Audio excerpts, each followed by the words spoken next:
Unavyofahamu, Wizara ya Kilimo, Umwagiliaji, Maliasili na Mifugo kupitia Idara ya Mipango, Sera na Utafiti inatekeleza mradi unaojulikana kwa jina la mradi wa uhimilivu wa mifumo ya chakula Tanzania. Huu mradi unajihusisha na mambo matatu mpaka manne makubwa. Kwanza, uimarishaji wa mifumo ya utafiti wa kilimo, lakini pia uimarishaji wa mifumo ya mbegu pamoja na ujenzi au ukarabati wa miundombinu, hasa miundombinu ya umwagiliaji.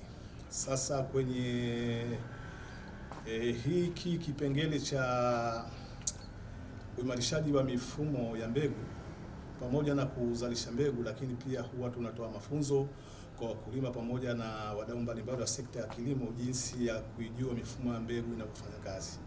Sasa katika utekelezaji wa kazi zetu hizi kumejitokeza kidogo changamoto, na changamoto kubwa ambayo imejitokeza ni malalamiko kutoka kwa wakulima juu ya upatikanaji wa mbegu. Inavyoonekana sasa hivi upatikanaji wa mbegu nyingi, hasa mbegu za mboga imekuwa ni tatizo. Kumekuwa na malalamiko kwamba wakulima walio wengi hasa katika kisiwa cha Pemba wanaponunua hizi mbegu kutoka kwa watu wa huduma za kilimo wanakumbana na changamoto nyingi. Mbegu zinakuwa labda hazioti na nyingine zinakuwa pengine uzalishaji wake sio mzuri. Kwa hiyo sisi kama mradi tumesema tuchukue hatua maalum ya kuwaita hawa watu wa huduma za kilimo, kwanza waje tuelewane nao, tujuane nao, waweze kujua jinsi ya mifumo ya mbegu inavyofanya kazi hapa Zanzibar na jinsi gani wanaweza wakahudumia wananchi katika njia iliyo bora zaidi ya upatikanaji wa mbegu. Tumekutana na baadhi ya watu wa huduma za kilimo hapa Pemba. Lengo letu kandi tulivyotangulia kusema kwamba tunataka kuwapatia mafunzo ya siku 2. Mafunzo haya kwanza kuelekeza na kuwajulisha jinsi mifumo ya mbegu inavyofanya kazi, lakini kueleza wajibu wao katika taifa hili kama watu wa huduma za kilimo, kwani wao ni watu muhimu sana katika mfumo mzima wa upatikanaji wa mbegu. Mafunzo yetu pia yatajihusisha na masuala ya uhifadhi wa mbegu, lakini tutawaelekeza pia jinsi ya kuzitambua mbegu ambazo zimechakachuliwa au counterfeit seeds, mbegu ambazo sizo zile ambazo zimetengenezwa zile kampuni ambazo zinazalisha na kusambaza mbegu.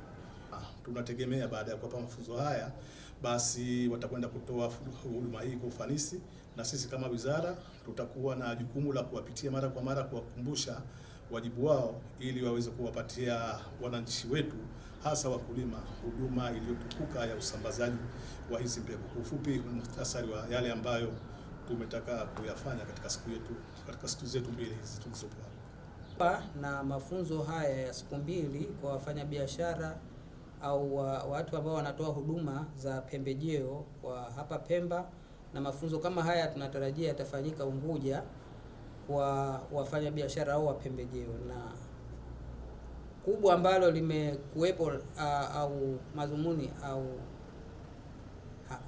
haja kubwa ya kufanya haya mafunzo ni kwamba kumekuwa na malalamiko mengi kwa wakulima ambao wanayatoa kwa wafanyabiashara hawa wa pembejeo, hususan suala la upatikanaji wa mbegu, kwamba mbegu ambazo wakulima wanapatiwa, wamekuwa na malalamiko kwamba mbegu hizo mara nyingi zinakuwa ni feki au hazina ubora ule ambao wao wanautarajia kupata kama wakulima, kwamba wakulima wanapokuwa wanataka kuanza shughuli zao za kilimo wanakuwa na mbegu maalum ambazo wamezitarget kwamba tuzalishe mbegu fulani, na mbegu hizo zinakuwa na sifa fulani au ubora fulani au uzalishaji wa kiwango fulani.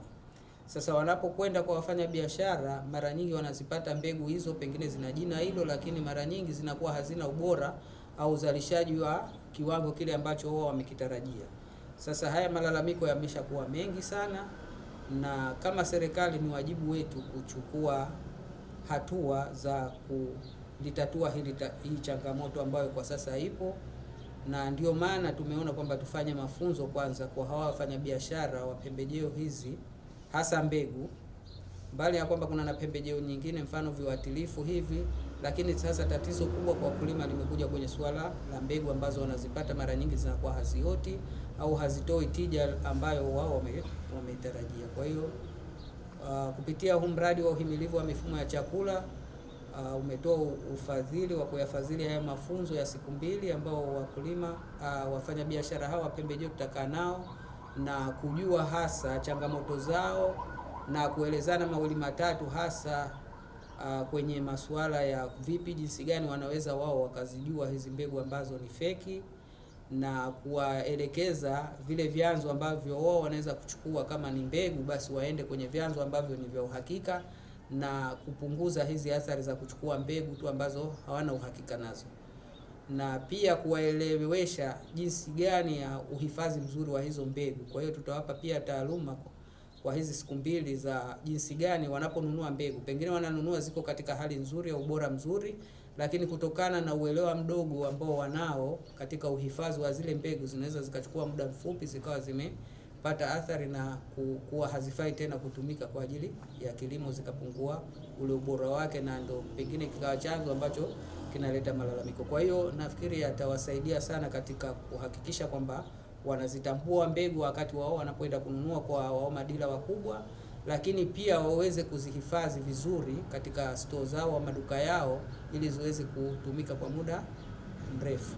Shughuli hii imeanza zamani sana, na kwa kweli imefaidika na wakulima wengi wanafaidika kutokana na elimu nilionayo na elimu ninayowapa.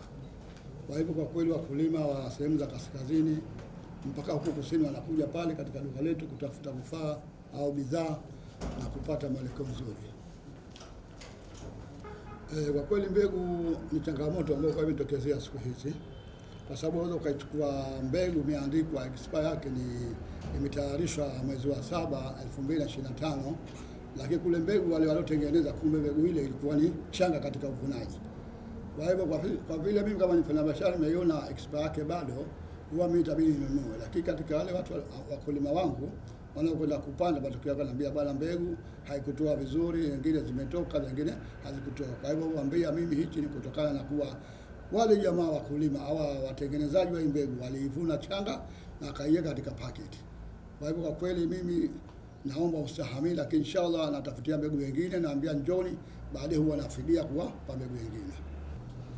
Mafunzo yetu haya leo tumeyapokea kwa sababu tumepata kujua mingi, tumepata kujua wajibu wetu kama wafanyabiashara katika kutambua kati ya mbegu feki na mbegu ambazo sio feki.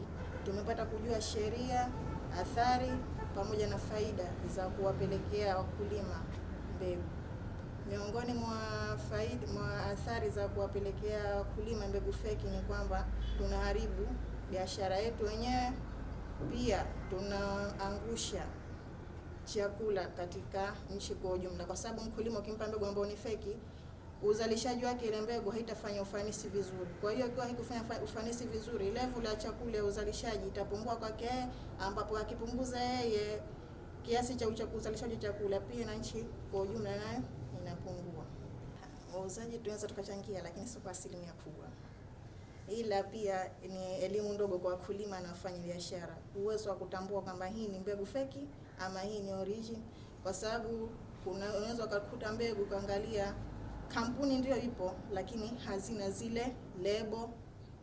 Pia muda mwingine unakuta inatokezea kuna muda unakuta kuna mbegu fulani imeadimika, kote makampuni yote mbegu hiyo haipo. Kwa hiyo hapo inapoingizwa unakuta mfanyabiashara anauza ile mbegu, lakini ile mbegu kumbe haizalishi kabisa.